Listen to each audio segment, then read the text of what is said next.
తెలంగాణ మరియు పరిసర ప్రాంత ప్రజలకు మెరుగైన వైద్య సేవల కోసం దూర ప్రాంతాలకు వెళ్లకుండా ఇప్పుడు మన పొదిలి పట్టణంలోనే మెరుగైన వైద్య సేవలు అందిస్తున్నారు.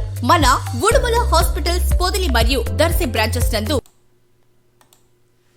పొదిలి మండలం కంబాలపాడు గ్రామంలో గురువారం రాత్రి ఒక్కసారిగా మంటలు చెలరేగాయి. గ్రామానికి చెందిన రైతు తెల్లపరెడ్డి పిచ్చెకి చెందిన పొగాకు బ్యారెన్ ప్రమాదవశాత్తు అగ్నికి ఆహుతైంది. బ్యారెన్లో పొగాకు కోరింగ్ చూస్తున్న సమయంలో ఈ ప్రమాదం జరిగినట్టు తెలుస్తుంది. మంటలు వేగంగా వ్యాపించడంతో బ్యారెన్ మొత్తం అగ్నికిలలో చిక్కుంది. ఈ ప్రమాదంలో బ్యారెన్తో పాటు అందులోని పొగాకు నిల్వలు పూర్తిగా దగ్ధమయ్యాయి. దీనివల్ల సుమారు 7 లక్షల రూపాయల మేర నష్టం వాటిల్లిందని బాధితుడు పిచ్చే ఆవేదన వ్యక్తం చేస్తున్నారు. ఏడాది కాలం కష్టపడి పండించిన పంట కళ్ళ ముందే బూడిద కావడంతో రైతు కుటుంబం కన్నీరు మున్నెరవుతుంది. సమాచారం అందుకున్న పొదిలి అగ్నిమాపక సిబ్బంది వెంటనే ఘటనా స్థలం చేరుకున్నారు. వారిచ్చే సమయానికి ఒక బ్యారెన్ పూర్తిగా కాలిపోగా పక్కనే ఉన్న మరో బ్యారెన్కు మంటలు ఆపించకుండా అదుపు చేశారు. సకాలంలో స్పందించడంతో పక్కనే ఉన్న ఇతర బ్యారెన్లకు ముప్పు తప్పిందని స్థానికులు చెప్తున్నారు.